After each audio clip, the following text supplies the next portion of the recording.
MTDI dan kepada teman-teman semua yang telah hadir pada pertemuan ini. Semoga kita selalu diberi kesehatan dan keistiqomahan. Baik, saya dari kelompok 4 ingin mempresentasikan tentang filsafat Al-Farabi.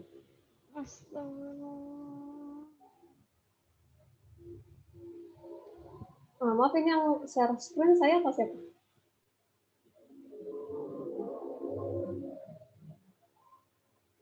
Bentar. PJ. Ini. Ini, halo. Oh ya, bentar, saya kirim dulu dah.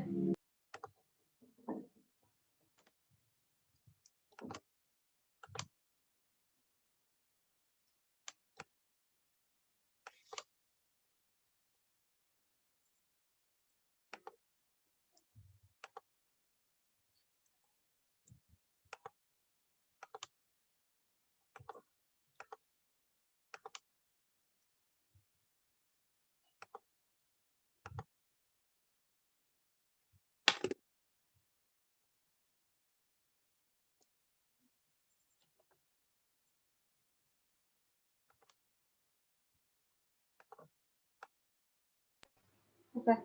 Yang pertama saya akan membahas tentang biografi Al-Farabi. Al-Farabi adalah nama aslinya Abu Nasr Muhammad Ibnu Tarkhan Ibnu Auzalah yang biasa disingkat Al-Farabi.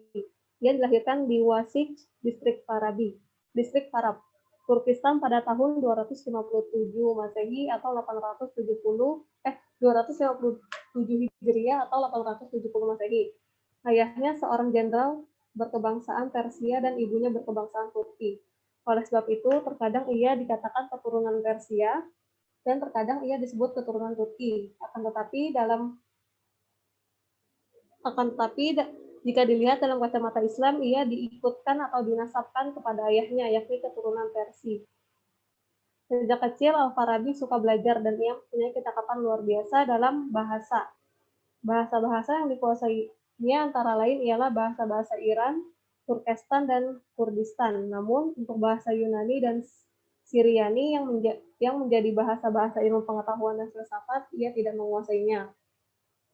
Pendidikan Al-Farabi pada masa remaja ditempuh di Al-Farab yang penduduknya bermazhab Syafi'i.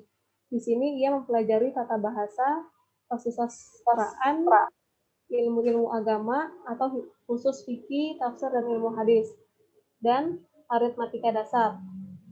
Berkat kecerdasannya, Al-Farabi berhasil menguasai hampir setiap subjek ilmu pengetahuan yang dipelajari. Setelah itu, ia pindah ke Bukhara untuk menempuh studi lanjut fikih dan ilmu-ilmu agama lainnya. Kemudian, menurut Sirajuddin Zar, dalam usia 40 tahun, Al-Farabi pergi ke Baghdad sebagai pusat kebudayaan dan ilmu pengetahuan di masa itu. Ia belajar bahasa Arab kepada Abu Bakar al-Sarraj dan belajar logika dan filsafat kepada seorang Kristen, yaitu Abu Bishr Matius Ibnu Yunus. Al-Farabi pengetahuannya sangat luas. Bagaimana filsuf Yunani, Al-Farabi menguasai berbagai disiplin ilmu. Keadaan ini sangat dimungkinkan karena didukung oleh ketekunan dan kerajinannya serta kecerdasan otaknya. Di samping itu, kegiatan-kegiatan ilmiah pada masa kekhilafaan Bani Abbasiyah bergerak dinamis, juga penerjemah buku-buku Yunani pada masa itu. Berdasarkan karya tulisannya, Al-Farabi ini menguasai matematika, kimia, astronomi, musik, ilmu alam, logika, filsafat, bahasa, dan lain-lain.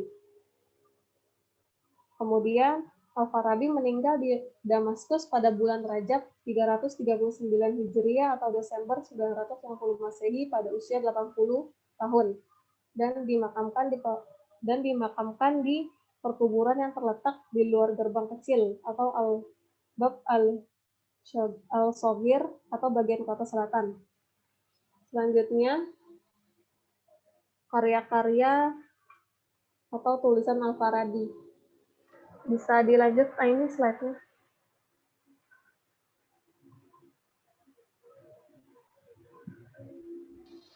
Itu Aki Salman yang share screen, Kak.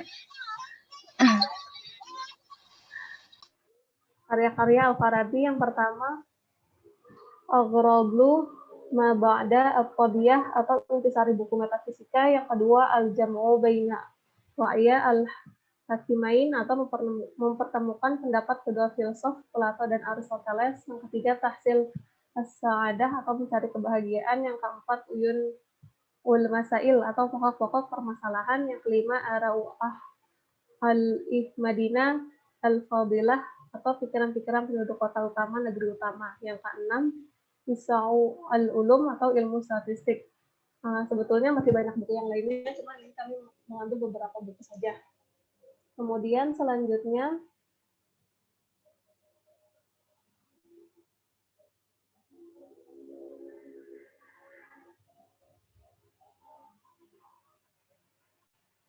Al-Farabi, guru kedua atau Al-Mu'alim As-Sani. Al-Farabi berhasil menerjemahkan sebuah teori logika yang berasal dari karya Aristoteles ke dalam bahasa Arab.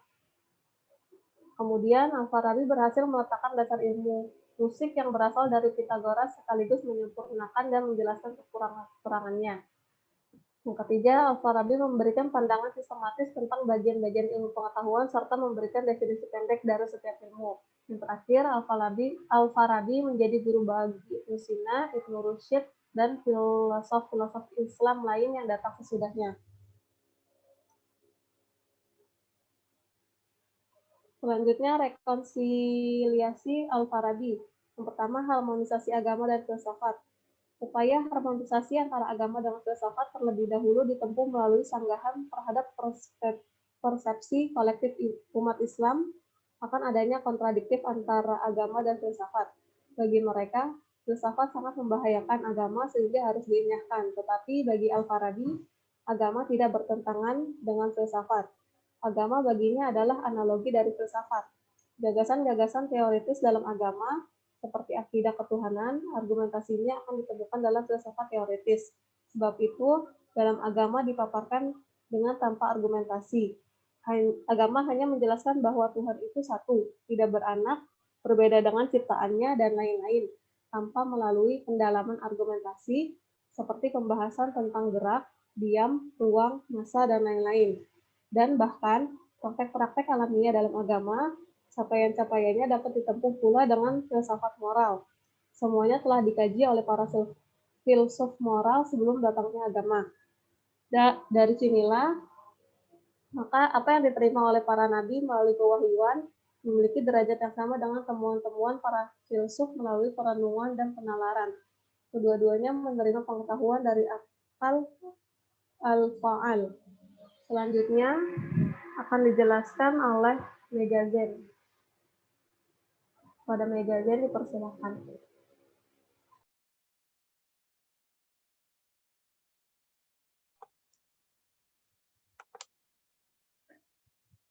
Bagaimana Megazen? Oke. Aku yang mana ya? Kenapa? Selanjutnya yang ke-11, slide 11.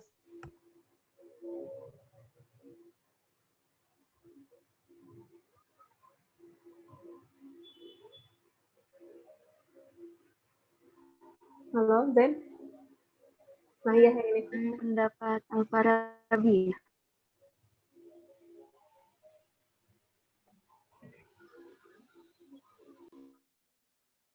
Pendapat Al-Farabi tentang filsafat dan nabi.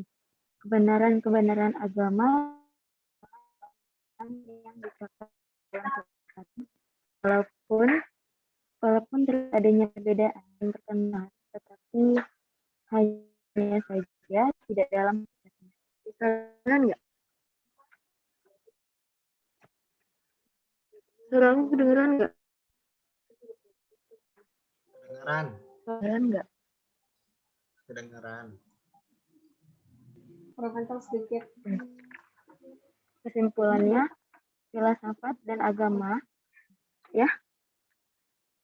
Kesimpulannya, filsafat dan agama berasal dari satu sumber, yaitu akal aktif. Oleh karena itu, tidak ada perbedaan secara esensial antara filsafat dengan nabi.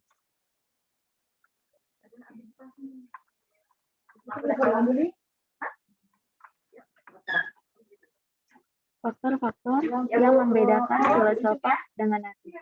kemampuan berhubungan dengan inteligensi agen hanya terdapat pada nabi atau filsuf. Bentar.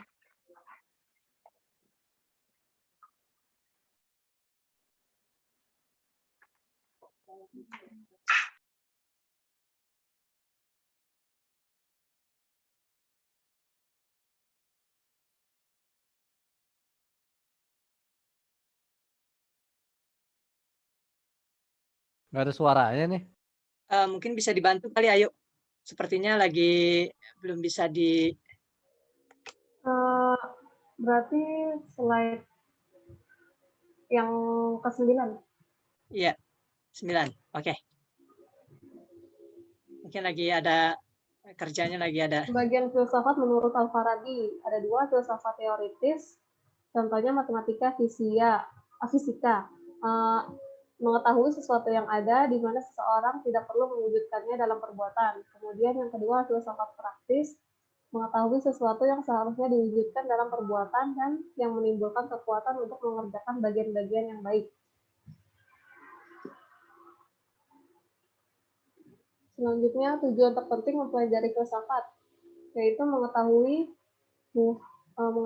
bahwa Tuhan Maha Esa dan tidak bergerak, bahwa Ia menjadi sebab yang aktif bagi semua yang ada, dan bahwa Ia mengatur alam ini dengan kemurahan, kebijaksanaan, dan keadilannya.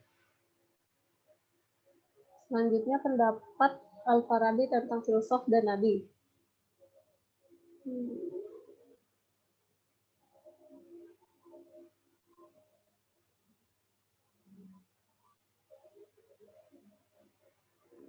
Yang pertama, kebenaran agama tidak bertentangan dengan kebenaran yang dicapai dalam filsafat.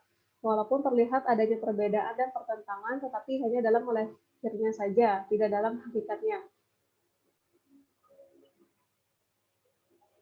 Filsafat kenabian Al-Farabi erat kaitannya dengan kesanggupan antara nabi dan filsuf dalam mengadakan komunikasi dengan akal atau al-fa'al.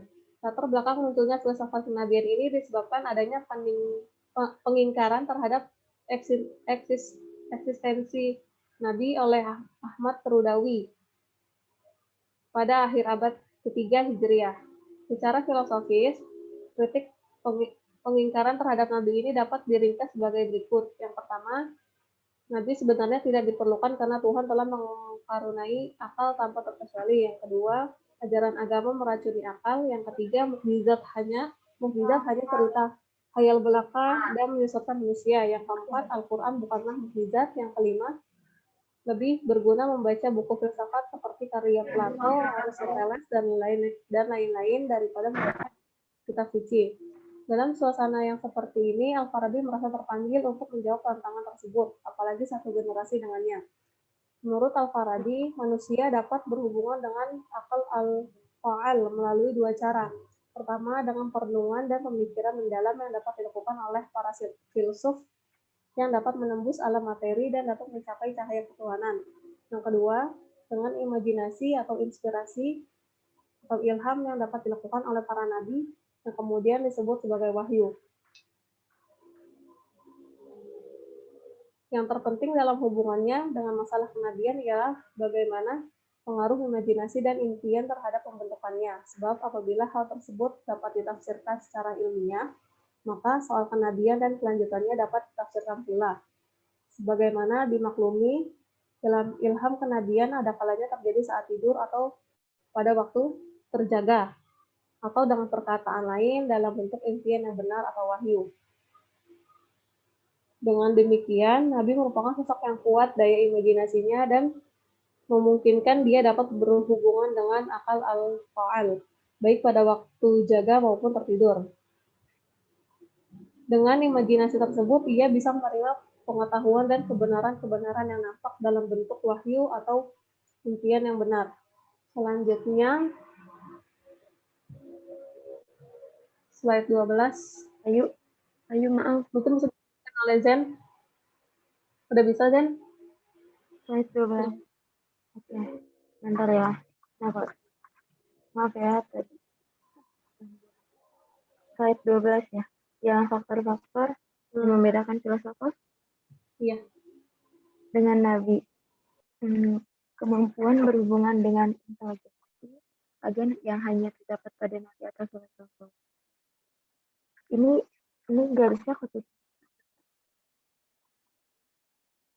Bentar.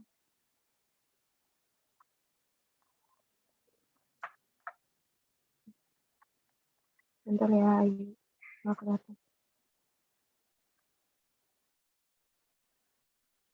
Melalui imajinasi, manusia dapat berhubungan dengan intelijensi agen, tetapi hal ini hanya pribadi pilihan.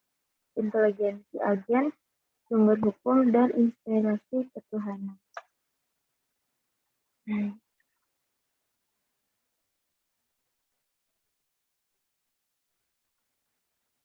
Tema Amanasi Al-Farabi. Yang pertama, akal murni. Lanjut ke akal pertama. Akal kedua yaitu al-aqsan, yaitu timbul langit paling luar dan jiwanya. Mulailah sifat kejamakan daripada makhluk. Kemudian akal ketiga, al-aqlut, timbul bintang-bintang tetap dan jiwanya. Yang akal keempat yaitu timbul planet. Jiwanya. Akal kelima timbul planet Jupiter dan jiwanya. Akal keenam timbul planet Mars dan jiwanya. Kemudian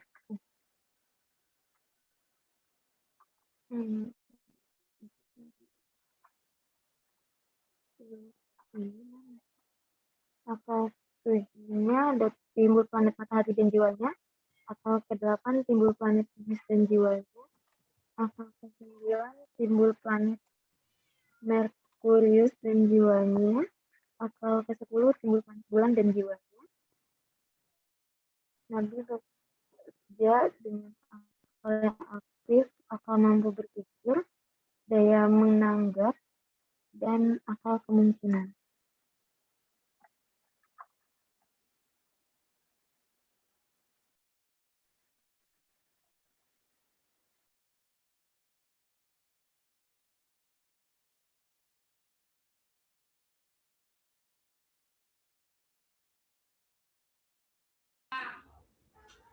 Mana suaranya nggak putus-putus? Nggak ada suaranya ini.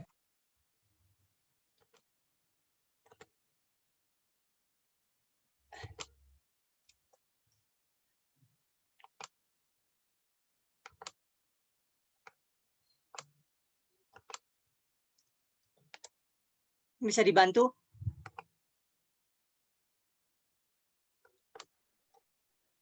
Ada suaranya nggak? Ya. Selanjutnya pendapat Al-Farabi tentang penciptaan alam. Pendapat Al-Farabi tentang penciptaan alam berpijak pada aliran Platonisme agar tidak menyimpang dari ketauhidan Islam. Ia menganggap Tuhan sebagai wujud yang pertama, prima causa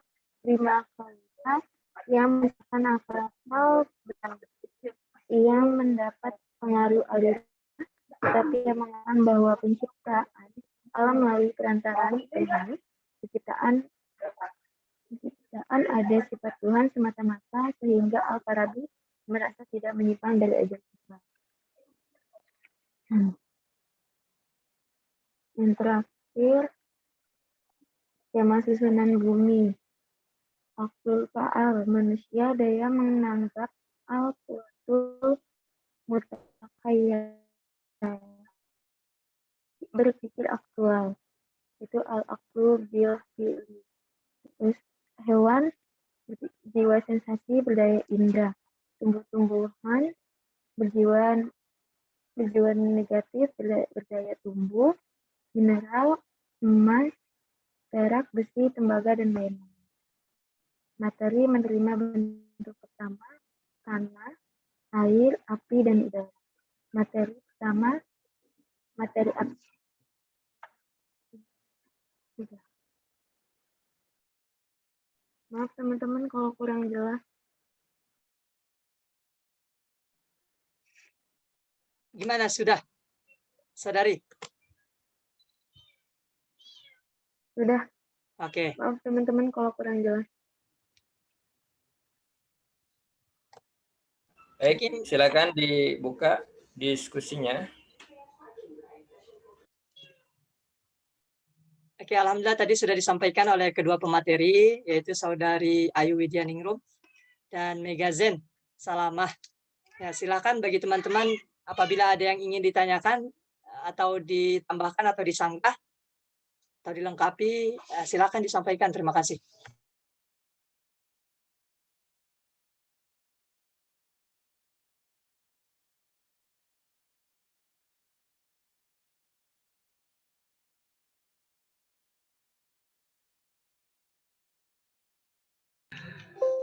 Baik, saya coba bertanya ya. Pemakalahnya ada Ayu nggak ada? Baik, Bismillahirrahmanirrahim. Berkaitan tadi tentang karya-karya Al-Farabi dalam filsafat, apakah dalam karya-karyanya itu ada terdapat kritikan gitu dari ulama-ulama pada saat itu atau kontroversial gitu? Apakah ada gitu berkaitan dengan karya-karya Al-Farabi tersebut? Apakah karya-karyanya tersebut semuanya diterima saja gitu? Atau ada mendapat kritikan atau kontroversial gitu pada ulama-ulama di saat itu, pada masa itu gitu.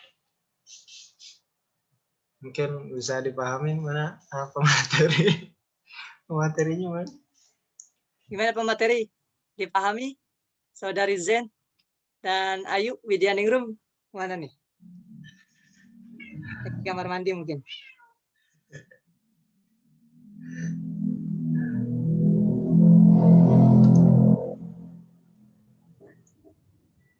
Artinya apakah ada yang ditentang gitu ya, Chan ya? Ya, Karyanya. tentang karya-karyanya. Ulama pada saat itu.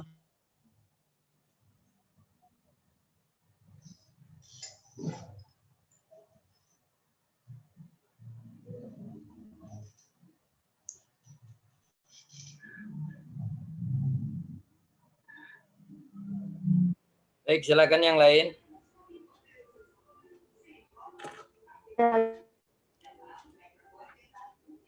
Gimana saudari Ayu Widyaningrum?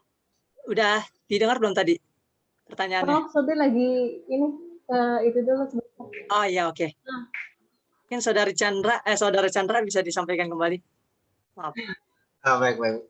Tadi berkaitan dengan karya-karya Al-Farabi, apakah dalam karya-karya beliau tersebut ada yang mendapatkan kritikan atau dalam karya beliau tersebut ada yang kontroversial berkaitan dengan pandangan ulama ketika itu, apakah ada atau karya-karya beliau tersebut semuanya diterima pada berkaitan dengan pendapatnya tersebut pada ulama pada zaman itu gitu.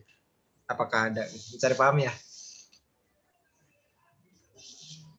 Sebentar ya.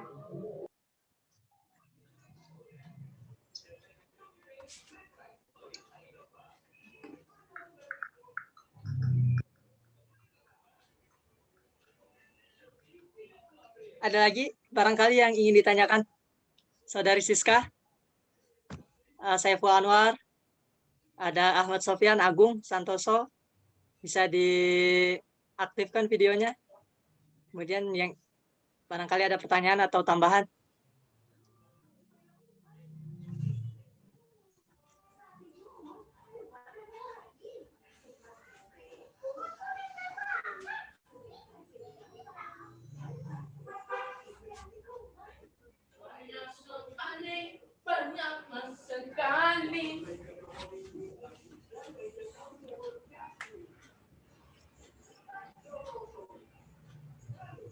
Ayo mari. Sambil menunggu berbuka puasa, silakan bertanya.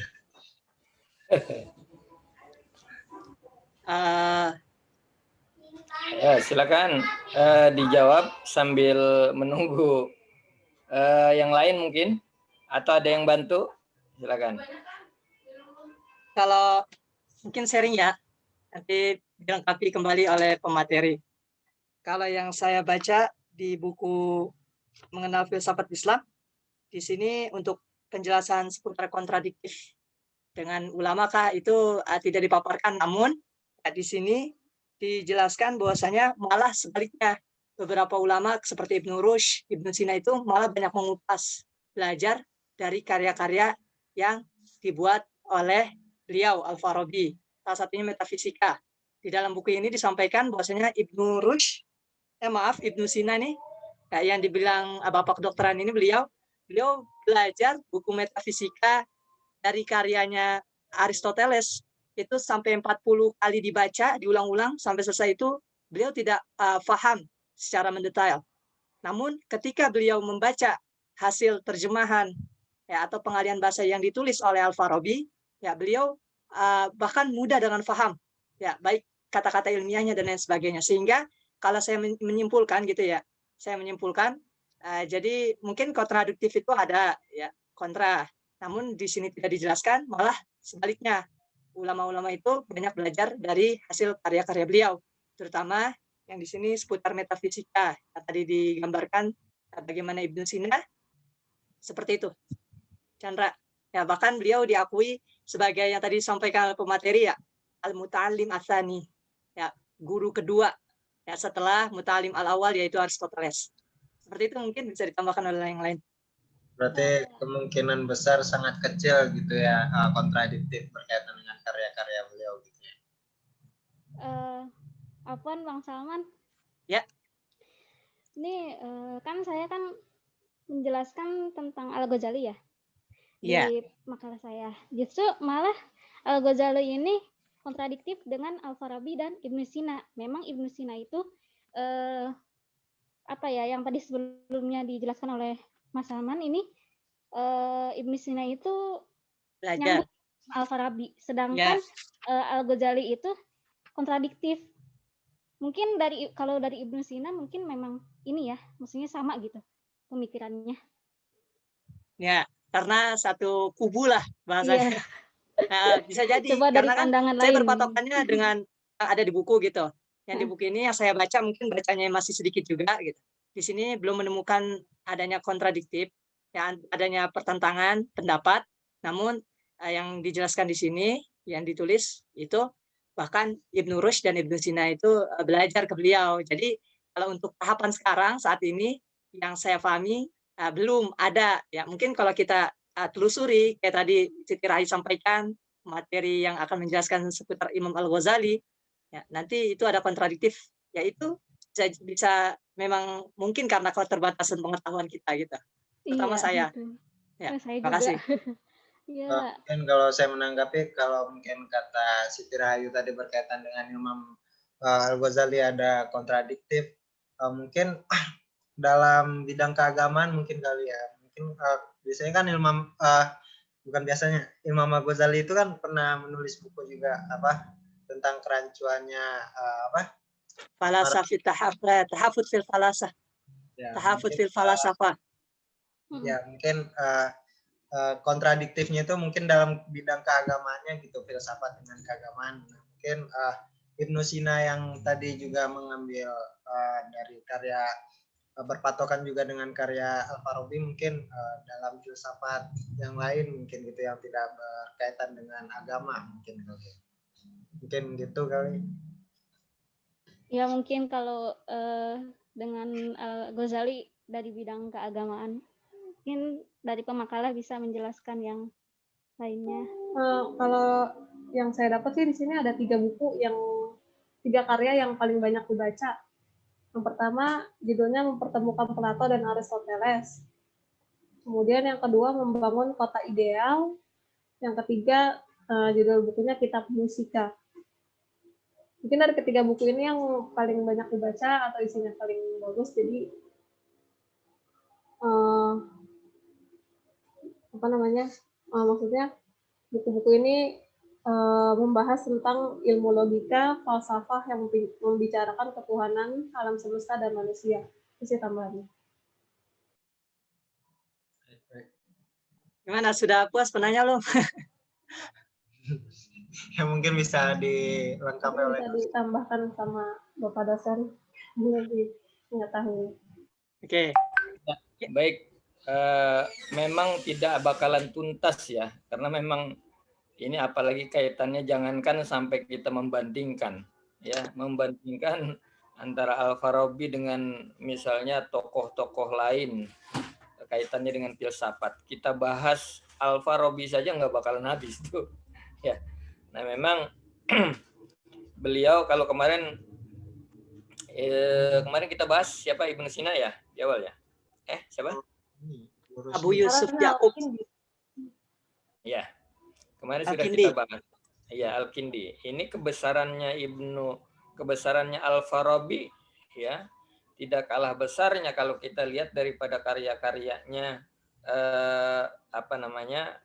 kita dengar tadi dari teori-teori yang diungkapkan ya. Dari teori-teori diungkapkan. Kalau kemarin Al-Kindi kita melihat stressing point-nya pada kemampuannya untuk mengungkap hal-hal pelik gitu ya.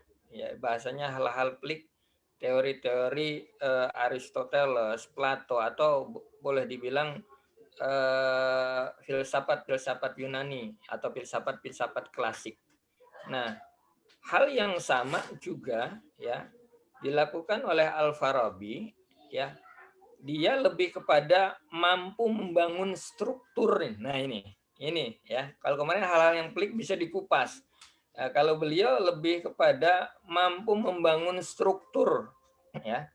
Struktur kepemahaman tentang hal-hal yang tidak bisa dipahami oleh banyak orang. Bahkan tadi kan sudah disampaikan sampai berapa kali dibaca belum bisa mampu memahami hal tersebut. Tapi Al-Farabi mampu membangun kepemahaman melalui struktur ini. Nah, ya. Jadi melalui struktur-struktur yang kemudian untuk memudahkan bisa memahami pemikiran-pemikiran filsafat yang sudah diterjemahkan ya dalam bahasa Arab umpamanya di antaranya. Nah, hanya saja memang kalau bahasanya apakah bertentangan, ada yang bertentangan pemikiran Al-Farabi terhadap pemikiran Al-Farabi bertentangan oleh tokoh-tokoh yang lain. Salah satu yang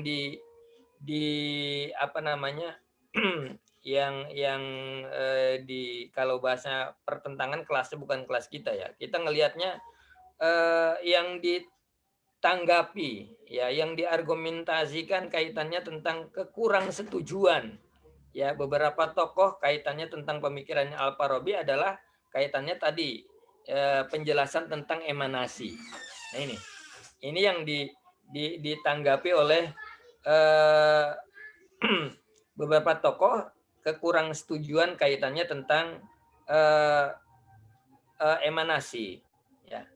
Kenapa? Ini karena memang tendensi atau kecenderungannya ya seperti apa yang dikemukakan oleh Neoplatonik ya.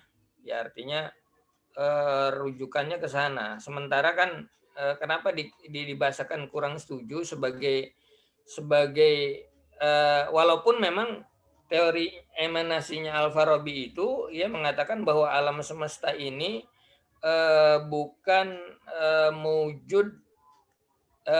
wujud yang ada ya atau wujud yang awal, tetapi adalah wujud karena adanya sesuatu yang awal. Nah, sesuatu yang awal itu dimaksud adalah Tuhan Allah Subhanahu wa taala. Tapi ini masih dianggap kurang berterima ya oleh banyak kalangan gitu loh. Sebab bahasanya teori emanasi. Menurut teori emanasi, alam semesta tercipta dari pancaran Tuhan. Nah, ini yang dianggap oleh yang dikurang setuju oleh banyak kalangan. Pancaran Tuhan dan alam semesta tercipta dari ya ada menjadi ada. Ya, itu terbentuk dari asap. Nah, ini teori emanasinya gitu loh. Ya, makanya kalau dibahasakan, sebenarnya kalau kita melihat pada teori emanasi yang dianggap Al-Farabi bahwa sesuatu alam semesta ini terjadi dari wujud awal yang dimaksud adalah Tuhan, itu lebih mengena gitu loh, lebih berterima. Tapi kebanyakan kenapa kemudian tidak berterima teori emanasi ini? Sebab teori emanasi sejatinya memang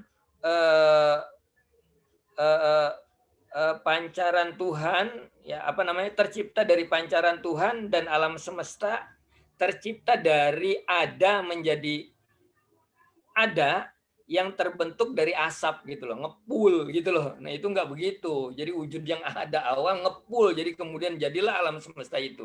Itu emanasi sebenarnya. Tapi kalau dari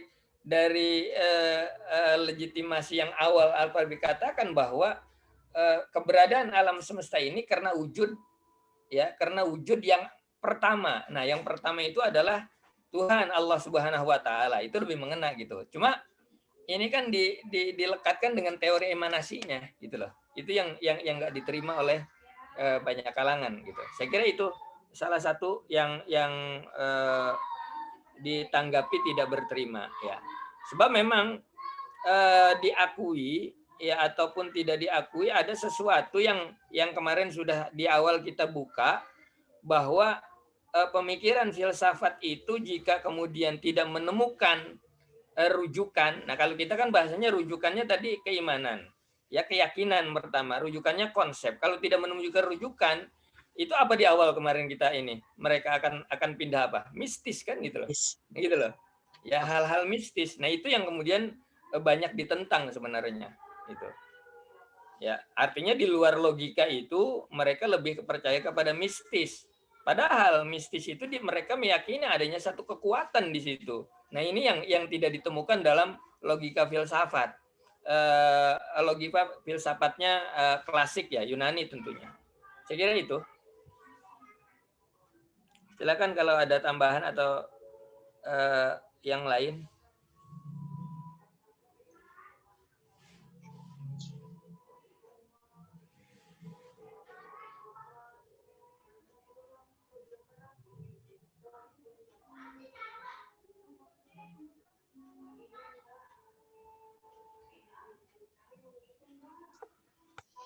Nah, bagaimana teman-teman?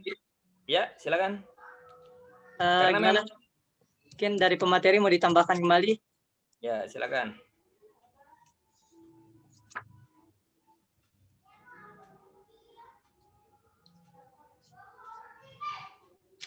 Agung mau nanya, Agung.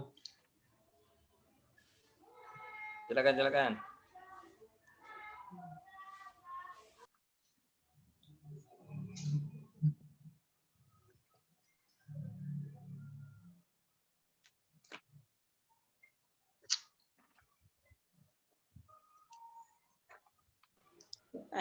Mungkin mari. Kesimpulannya ya,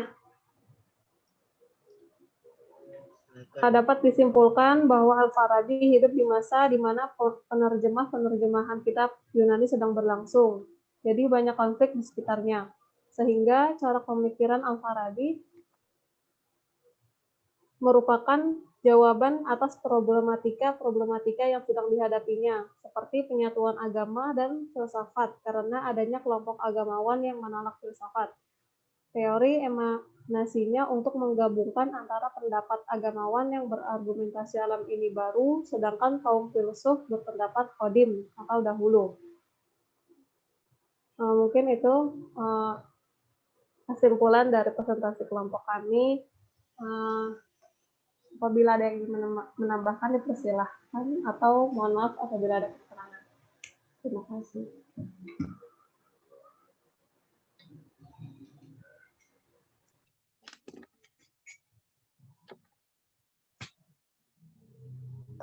Mungkin bisa dialihkan ke dosen pengampu ya, materi.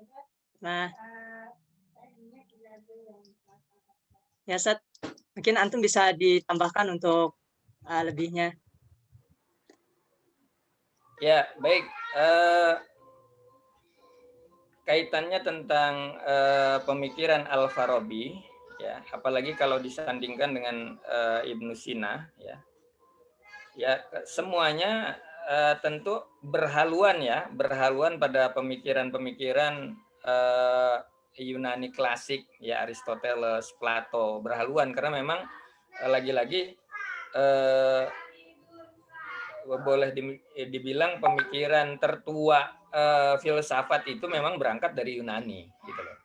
Makanya kemudian Al-Farabi itu lebih tendensinya pada logika dan filsafat bahasa. Jadi, logika dan filsafat bahasa ini artinya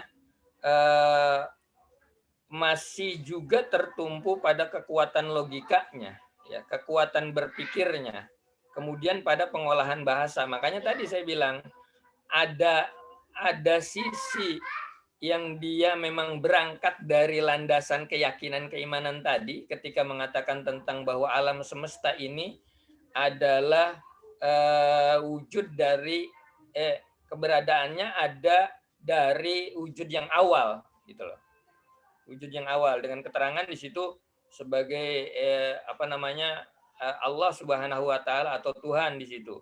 Nah, sementara kemudian dilanjutkan dengan sebagai sebuah teori emanasi. Yang emanasi itu pada teori itu tadi sesuatu yang ada, ya, boleh dibilang yang mengepul gitu loh. Nah, itu kan istilahnya sebenarnya masuk pada konsep dasarnya, dia berangkat pada asas keyakinan, asas konsep pemikiran Islam, tapi juga logikanya jalan gitu loh. Makanya dia tendensi lebih kepada logika dan filsafat bahasa. Ya, lain dengan Ibnu Sina, ya. Logika tendensinya pada logika dan metafisisnya. Nah, begitu juga Al-Kindi. Nah, jadi kemudian apa yang dapat kita ambil dari Al-Farabi itu, ya, selain pemikiran-pemikiran yang tadi yang tentunya kalau kita telusuri mesti ada saja yang kontroversi, mesti, karena logika yang di awal kita pahami adalah pemikiran-pemikiran yang relatif, ya. Sementara memang keyakinan agama, ya, itu yang sudah pasti absolut, ya, itu loh. Maka kebertemuannya, ya, antara pemikiran filsafat dengan konsep ajaran agama itu, ya, tadi memang ada yang bahasanya di awal tuh ada irisan, memang yang ada irisan, ya. Kalau ada irisan boleh dibilang kan di situ kadang-kadang jalannya bisa jadi kelihatan ada celahnya, bisa jadi juga merapat. Nah, di situ. Nah, tapi ini bagusnya yang dibawa oleh filosof-filosof Muslim. Betapapun mereka menerjemahkan berbagai macam pemikiran-pemikiran Yunani yang memang terfokus pada kekuatan logika berpikir, ya, tapi mereka berusaha untuk bisa mengkawinkan bagaimana ajaran-ajaran itu mampu digali, ya, atau dipahami, maka dikonstruksi, tadi bahasanya dikonstruksi, ya, untuk sebenarnya lebih maju lagi, ya, untuk bisa menggali konsep itu. Makanya kan kemudian apa sih yang dihasilkan dari pemikiran filsafat dalam keagamaan itu?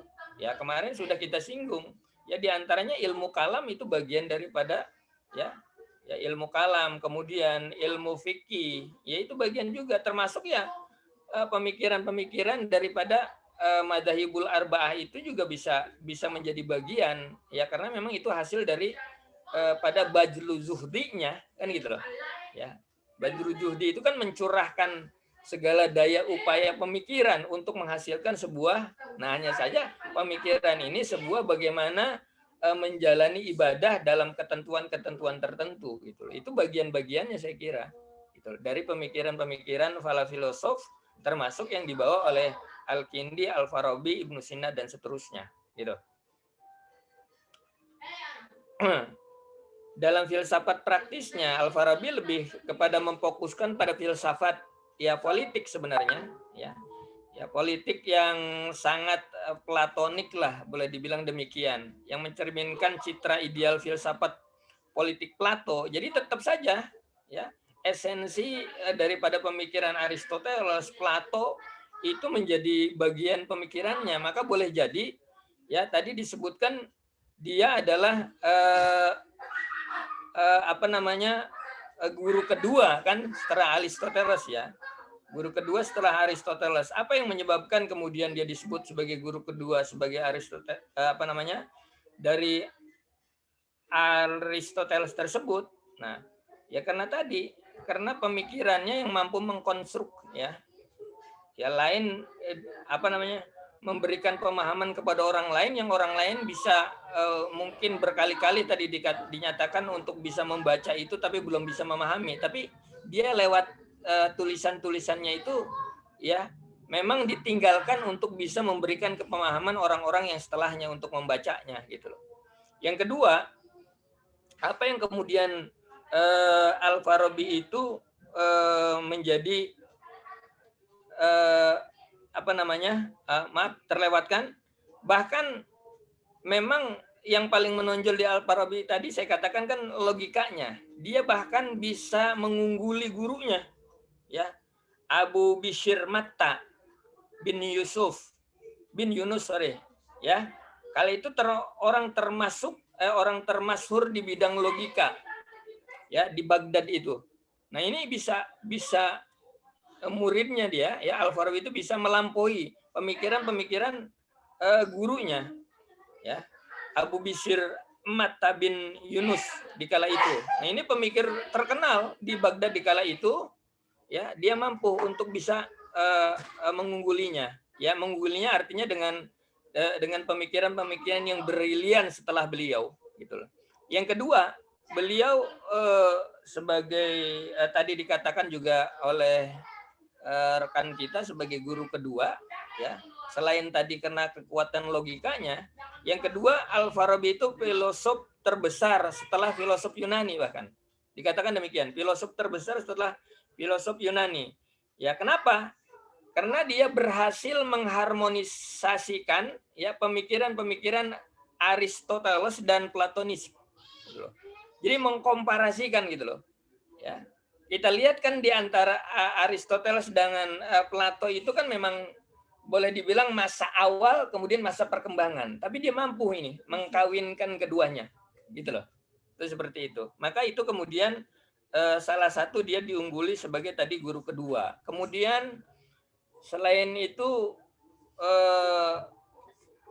disebutkan pula dia bisa dianggap menjadi, bukan dianggap yang tadi disebut sebagai guru kedua karena kepiawaiannya ya dalam menyusun rambu-rambu pengetahuan filsafat. Gitu loh. Jadi kepiawaiannya dalam menyusun rambu-rambu pengetahuan filsafat. Sehingga mudah dikaji. Nah, itu tadi yang Anda mungkin teman Anda menyampaikan berkali-kali dibaca tapi filsafat, tapi berkat konstruksi Al-Farabi itu ya dengan mudahnya orang-orang mampu memahaminya. Nah, itu dituangkan dalam kitab ya Ihsa'ul Ulum ya. Ihsa'ul Ulum. Nah, kitab tersebut berisi ada tentang kategori-kategori ilmu. Ya, kategori-kategori ilmu lisan. Nah, ini karena memang tadi tendensinya saya sampaikan di awal, dia logika dan filsafat berbahasa. Itulah. Filsafat berbahasa. Itu seperti itu. Saya kira itu tambahannya. Mungkin ada yang lain, silakan. Kaitannya tentang filsafat Al-Farabi.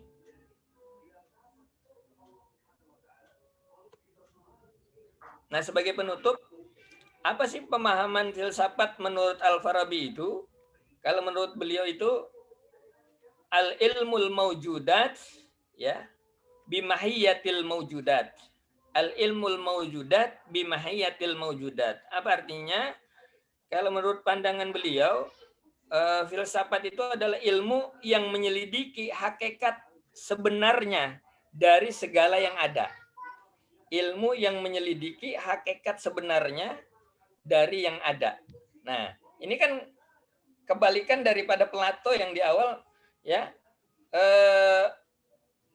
ilmu yang mempelajari atau ingin mengetahui hakikat sesuatu. Nah, kalau ini ya ilmu yang menyelidiki hakikat yang sebenarnya dari segala yang ada.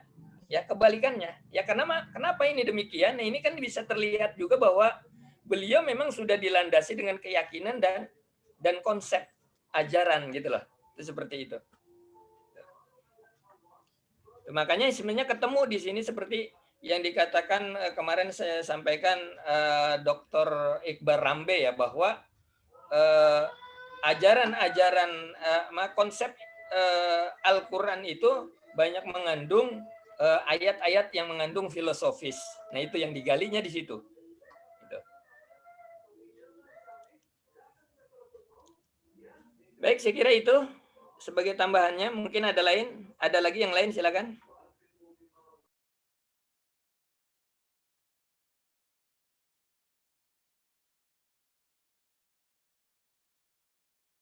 Maaf Ustaz, ini kan kalau tadi berbicara seputar Al-Farabi ya, beliau kan hidupnya lebih dahulu dibanding dari filosof Muslim sebelumnya, yaitu Al-Kindi, Abu Yusuf. Ya. Nah, ini apakah ada riwayat itu Al-Farabi belajar dari karya-karya dari filosof Muslim Al-Kindi gitu, Ustaz? Karena kan Ibnu Rushd dan Ibnu Sina ini mengupas, ya, bahkan belajar dari karya-karya Al-Farabi. Nah, sedangkan apakah Al-Farabi dalam sebuah literatur gitu belajar dari hasil atau karya-karya filosof Muslim, yaitu sebelumnya Al-Kindi? Terima kasih.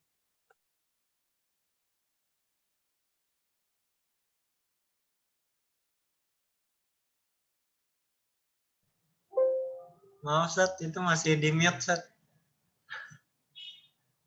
Ya, kalau secara runut konsepnya saya terus terang aja belum menemukan ya. Mungkin saja, hanya saja mungkin kalau dilihat dari awal kita sejarahnya Al-Kindi kemarin, bahwa pada zaman kepemimpinan Abbasiyah kan memang didukung berat kan gitu loh. Pemikiran-pemikirannya, bahkan kemarin kita bahas sampai ratusan buku yang dirilis dalam bahasa Arab kan gitu.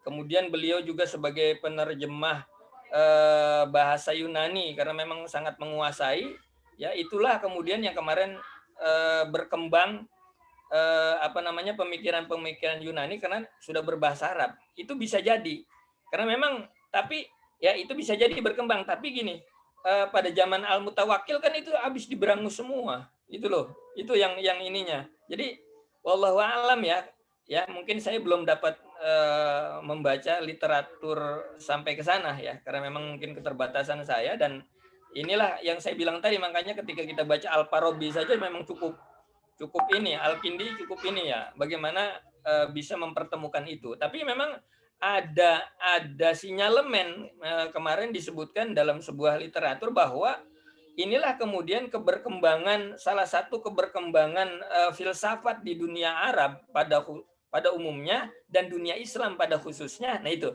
ada literasi itu ya, dunia Arab pada umumnya ya, karena memang diterjemahkan dengan berbahasa Arab. Nah, dunia Islam pada khususnya. Nah, seperti itu. Saya kira itu bisa jadi. Ya, bisa jadi. Ya, bisa jadi. Tapi memang belum banyak diungkap. Tapi mungkin bisa kembali lagi entoh seperti kemarin karya hasil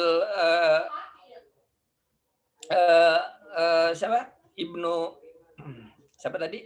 Al-Kindi yang kemarin diterjemahkan, yang kemudian justru terkenalnya sebagai teologinya Aristoteles kan begitu. Nah, bisa jadi itu kembali ya, yang kemudian dikonstruk kembali oleh filosof sesudahnya, seperti itu. Baik, barangkali ada sanggahan atau ada yang mengetahui ini perjalanannya. Saya kira itu ya, kalau secara runutnya itu saya belum sampai menemukan itu. Ya, Ustaz, syukran, makasih banyak.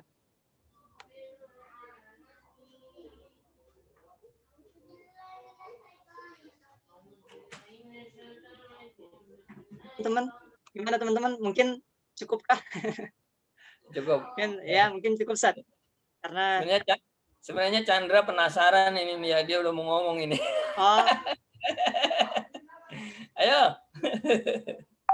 Ayo Panaga, itu belum kita tutup nih. Memang seharusnya satu misalnya Al-Farabi 3 pertemuan mungkin lebih dalam baru lah gitu. Ini kita cuma sekilas, satu pertemuan sekilas, ya baru kulit-kulitnya aja lah sebenarnya sih. Gitu. Baik, masih ada lagi? Pertemuan kita masih ada lagi ya? Satu lagi? Ya, Ustaz. Masih ada lagi? Ya. Mungkin nanti bisa kita sambung lah. Ya, Chandra, mau ditambahin silakan. Aduh. Cukup. Kalau udah filsafat udah tinggi. Gitulah memang. Kita ngelihatnya saja udah lelah sebenarnya ngelihat. Waduh, udah begini. Tapi orang-orang dulu betul-betul hebat lah. Ya, al-awalu ayu lama memang. Yang pertama itu is okay lah ketimbang belakangan kita ini. Ya, tapi setidaknya bukan berarti kita menutup mata. Kita pun harus barangkali sedikitnya kita baca, mudah-mudahan ada yang nyangkut ya, sehingga memberikan pencerahan dalam kehidupan kita. Nah, itulah namanya mencari ilmu. Ya, mencari ilmu. Makanya kata Imam Syafi'i, wa iza mazdadtu ilman zadani ilman bizahli. Kalau tambah ilmuku tambah bodoh, karena banyak yang diketahui, banyak pula ya yang tidak diketahui, nambah terus. Makanya walking tall ya, artinya perjalanan ini terus sepanjang hayat gitu. Maka sebelum konsep ada ajaran yang mengatakan tuntutlah ilmu ya sepanjang hayat, ya Islam konsepnya sudah mengajarkan ya kan, ya dari lahir sampai ke liang kubur gitu, sampai akhir hayat kehidupan kita. Mudah-mudahan kita semua diberikan kesehatan oleh Allah Subhanahu wa taala, tentunya dapat menjalani ibadah puasa dan dapat menggali keilmuan kita masing-masing, sehingga pada gilirannya mudah-mudahan ilmu yang sedikit yang dapat kita gali dapat bermanfaat. Itu yang terpenting, tentunya kita mencari ilmu yang bermanfaat. Dengan kemanfaatan ilmu itu tentunya mudah-mudahan bisa menambah ilmu-ilmu yang lain, sehingga pada gilirannya mudah-mudahan menjadi petunjuk kita dalam kehidupan kita. Terima kasih banyak, kekurangannya mohon maaf. Ya, naltaqi fi fursatil atiyah insyaallah. Ma'assalamah. Assalamualaikum warahmatullahi wabarakatuh. Waalaikumsalam warahmatullahi wabarakatuh. Terima kasih, Ustaz. Terima kasih, Ustaz. Baik, semuanya mohon izin. Ya, Ustaz.